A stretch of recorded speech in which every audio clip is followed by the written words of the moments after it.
Hello, my friend. Welcome to today's episode. We are just going to dive right in to talk about these routines that have really been a cornerstone for me since the shifting of the seasons. And by the shifting of the season, I mean my kids being in school. So, to any of you mamas that have kids younger than school age, just know it's okay if these rhythms and routines don't fit into your season of life. And actually, in my time management course, I have like a little mini private podcast feed time management course. I'll link that for any of you who are interested. But the main foundation of that course is acknowledging the season that you're in and then optimizing your rhythms, routines, priorities, and time management and to-dos around what season of life that you're in. And right now I'm in a season of life where there is rhythm and routine in specifically the weekday. And I have found that there have been times where I have let rhythm and routines go to the wayside. And while some of it feels really good and some of it feels really right, what I have found is with my journey on mental toughness, if you're in my Patreon, you've heard about that.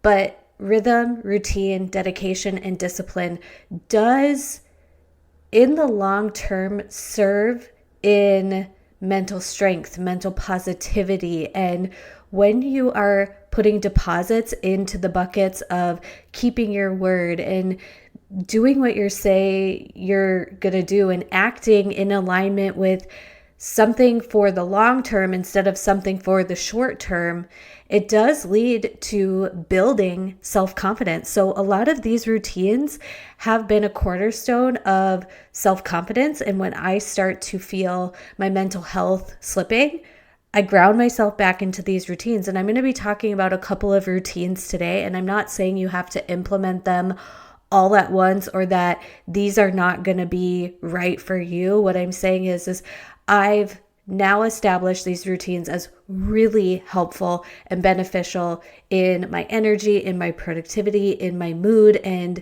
in my confidence. So mind, body, and spirit, these things all help me. If you don't have any of these routines down, start with one. And actually, I'm going to tell you, if you start with any of them, you might think I'm going to say morning routine. I'm not. I'm going to say evening routine. If you do one thing, I'm going to talk about my evening routine at the end of this episode. If you don't have any of these in place, you don't have to do all of them, but start with a good grounding evening routine. So the first one that I'm going to talk about is, yes, getting up before my kids and moving my body. I've recently really been leaning into detaching workouts with aesthetic goals, aka weight loss or any other reason, or making changes to my body. I've really leaned into working out is for strength, inner strength, outer strength, mental clarity, energy, momentum, because it's not that you don't have the energy to work out, it's that a body in motion stays in motion. And so if you want to bring energy and momentum, movement is a really important way to do that. So yes, waking up, drinking my pre-workout, which is a green tea, caffeine, low dose caffeine based pre-workout, and sipping on that while I'm warming up a little bit on my spin bike. And then I get into some sort of workout, some sort of movement before my kids get up. I have noticed a huge difference in the energy and momentum that changes in the day. Now, I'm not necessarily working out at a level 10 anymore. A lot of my workouts are at the comfortable level 6 when it comes to being challenging for me. It's because I'm now seeing movement as momentum, movement as energizing. I'm not working out to change my body aesthetically. I've now detached workouts from the aesthetic outcome of my body. And a topic for another day, when it comes to weight loss, exercise is extra credit. Alana Molstein says that exercise is extra credit. It comes down to your nutrition if it's weight loss. So detach the whole you're working out to lose weight or burn body fat or whatever it is, because that's nutrition's job, and that's on energy expenditure, not just from a workout. But working out is for momentum, it's for mental clarity, it's for starting my day off in a positive way, because oftentimes I've got my music going. Music gives me good energy and good feels. So while for you, you may not be like, Joelle, I can't just like wake up and work out. I'm going to encourage you to try, and not try with like a 45-minute workout tomorrow. Start with 15 minutes of some sort of movement to start out your day and see if it starts to amplify your energy. But getting up and having something that moves the needle in momentum. I used to wake up and drink my pre-workout while reading something and journaling and doing all of that stuff. Well, what I've noticed is like when I wake up and sit down to read or to journal, it really kind of makes me feel like I'm moving at a snail's pace throughout my day, which is fine on some days, right? Which is fine on some days. But most days, I like to use my energy when my energy's best. And for me, it's in the earlier half of the day. So I wake up, I get endorphins, I have fun. I use my workouts to give me energy and find mental clarity. And then the kids wake up, I'm in the rigmarole of mom life. And then once the kids are off to do their school stuff, right? Like, so they're gone for the day. Instead of just hopping into work, this is the second routine. After like kids are off to do their things, I do something that recenters myself. Sometimes it's going out on a walk, which you might be like, okay, you're going on a walk and doing a workout. Yes, because my job is very sedentary. I sit at this desk editing podcast episodes, producing podcast episodes. I'm making a digital course right now, which is a private podcast feed. So I'm sitting a lot. So sometimes, yeah, after the energy of like getting things in the backpacks and out the door or whatever, a nice gentle walk recenters myself. Sometimes it's really making sure that the main area of my home is picked up and tidied up. So I put on like a 15-minute timer and power clean. Sometimes that's what's centering me. Sometimes that's when I'm opening up my Bible and my devotion and then taking a seat, doing a prayer and centering myself. So while you may not be able to do this because you need to drive to work or whatever, how can you kind of habit stack a transition where it's like maybe you're bringing your kids to school and then you have a commute to work? How can you bring some centering to that transition? For you, it could be singing in the car. It could be listening to a sermon via a podcast or whatever it is. But how can you center and ground yourself in between that transition of mom mode to work mode? How can you get your mind, body, or space right in that transition instead of just going on autopilot from one thing to the next to the next? It might be sitting in silence in your car for 5 minutes before you walk in the door to work or whatever it is, or making a to-do list on your phone. Paying attention. What I'm saying is this routine is seeing transition times and how can I pair a transition time with something that's intentional for setting up the next transition. So another example of this might be when you're finishing up work and then you've got to go into mom mode with kids' activities, getting dinner, bed, bath time, homework, all of that stuff. There's a transition of you being done with the work that you're doing or before you pick up with the kids or whatever it is and into mom mode. One of the things that I do in that transition time is a lot of times I'm changing my outfit. And that leads me into another routine that's just been grounding me so much, which is getting ready for the day. Getting ready in a way that I feel really good, dressed, and prepared to show up, not just for what I'm doing in the day, but show up for the opportunities that I want to have. Actually, yesterday, and we're all going to have these days, right, where I had to bring one of my kiddos into the doctor to get his ears checked. And so we went and did that, and it got me out of my routines. And so when we got back from that visit, which was, you guys, literally 2.5 hours of the day, I came back and I jumped right into work, and then I jumped right into mom mode and making dinner and all of that stuff. And I was in my leggings and a tank top, a workout tank top, all day long. And I felt how at the end of the day, my confidence was just like, oh, I didn't show up as my best self. And it's okay. I'm not saying like, oh, I wish I would have made more time yesterday to get myself ready. I did what I had to do and made the best of it. But today, I did my morning workout. I went on a walk. I got myself ready. Actually, that's part of my hair journey, is to wash my hair more frequently. It's been really helping heal and nourish my hair to actually wash it more often. Shocker. I used to be the person that washed their hair every 7 to 9 days. But when I noticed it was fine and brittle and disgusting, the girl who does my hair was like, why not try doing the opposite of what you're doing and condition it more and wash it more and make sure you're really getting your scalp clean instead of piling all this product, aka dry shampoo, on your scalp and drying out your ends. And it's been working. Sidebar tangent, but I got ready today. I'm wearing jeans. I'm wearing a really cute sweater tank top. I've got a pair of shoes on, and I have been on fire.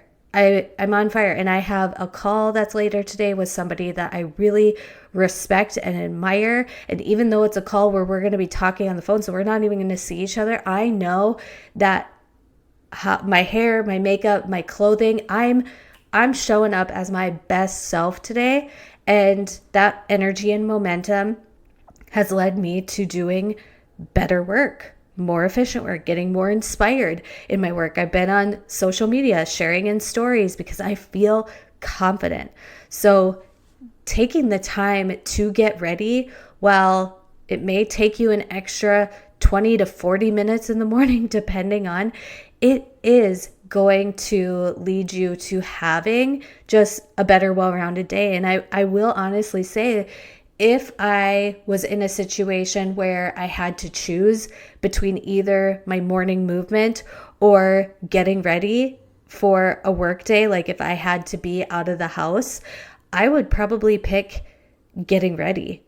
And I would mix my movement maybe on lunch break or another time during the day, or just have 2 really heavy workouts on the weekend and 1 to 2 workouts during the weekday, pairing with walks or whatever it is. But I honestly would prioritize getting ready, getting dressed, doing my hair and makeup. And, even if it's just a little bit, it doesn't have to be a lot. If you're somebody that's not super into doing your hair and makeup and all the things, I really just think, and I know for myself, when I am showing up and give time, energy, and attention to, yes, the exterior physical, it internally gives me energy as well. And then the last routine that I wanted to talk about is the evening routine, which, like I said at the top of this episode, is the one I would highly suggest you getting down into a rhythm, because this has changed my life. And this routine stemmed from the book, The Gap and the Gain. I told you guys, this book changed my life years ago. And in this book, it talked about a really simple journaling practice to do at the end of the day, where you just keep a pen and paper. It could be a simple notebook. It doesn't have to be any sort of fancy journal, but put a notebook by your bedside. And when you sit down to go to sleep, write down 3 things that went well today, and then 3 things for tomorrow. And in the book, I believe they just vaguely describe it as that: 3 things that went well or were wins from today, and then 2 things that will really be like your top to-dos or things to move the needle tomorrow. And you can apply this to, if you want to just have a focus on work and career or in family life or in fitness and nutrition, if you write down 3 things you did really, really well in your fitness and nutrition and 3 things you're going to focus on tomorrow, like that momentum is going to build. For me, I started with just that journaling practice. So I would, after we put the kids to bed, said goodnight to the kids, I would come to our room, sit down on my bed and do that journaling practice. Now it's a little bit more extensive because I like to, we put the kids to bed. Sometimes, a lot of times I'll come back downstairs, do a few things in the kitchen, fill up my water bottle.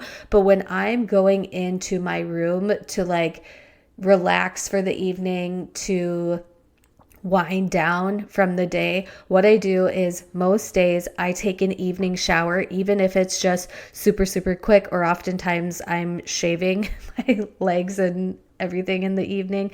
I get out of the shower and I do my skincare. So I have been really regimented with my Dime skincare routine, and then put my pajamas on, sit on my bed, do my journaling. So sometimes it's as simple as writing down my 3 wins, writing down 3 things for tomorrow. And sometimes I end up journaling more. Maybe I'll write down memories of the day. Maybe I'll write down more wins from the day, because with the concept of the gap and the gain is you are focused on the momentum that you're making, the gains of every day, day to day, and not where there's lack, not where there's failure, not where there's spaces and places where you've dropped the ball, because that happens to all of us. And if we focus on that, more of that's going to happen. If we focus on the momentum, we focus on the positivity and moving forward, then more of that is going to be on the foresight and in your mind. They talk about the science behind this and the gap and the gain, doing this at night. And then maybe I'll journal for a little bit more. And then after I've done my little writing practice, then sometimes I gua sha. I've kind of been getting back into gua sha. I was gua shaing in like 2020 and 2021 a lot, but I'll gua sha while we're watching a show or I'm reading my fiction book and I go to bed. And it starts the day so well by ending it in that way. Because a lot of times when I write down the 3 things for tomorrow, I'm writing down like wake up, do my Pilates, and we'll write down 2 things that I'm going to be focused on for work. And I just have in the forefront of my mind things that went well during the day, and then things that are going to be exciting or important for me to get up and get out of bed. And that's why I really think the evening routine, everybody, and I used to do this as well, emphasized a morning routine. I really think like how you end your day, and if you can get really consistent on the way that you end your day, it can really make a big difference. So the certain routines that I have really elevated since school has started is my morning movement, the transitions of the day, getting ready for the day, and then my evening routine. Like I said, you don't have to master all of these. Pick one and then move on to another. If you're like, which one do I start with that'll make the most impact? I honestly think an evening routine. So I hope that this was helpful. If you are in any sort of rhythm and routine that are working really, really well for you, send me a DM on Instagram. This is something that I am so interested in knowing. I actually love talking about because I know all of us are different in our circumstances. And actually, I really want to bring on a podcast guest that is a working mom of 2. And I've consistently seen her prioritize her fitness routine on her lunch break.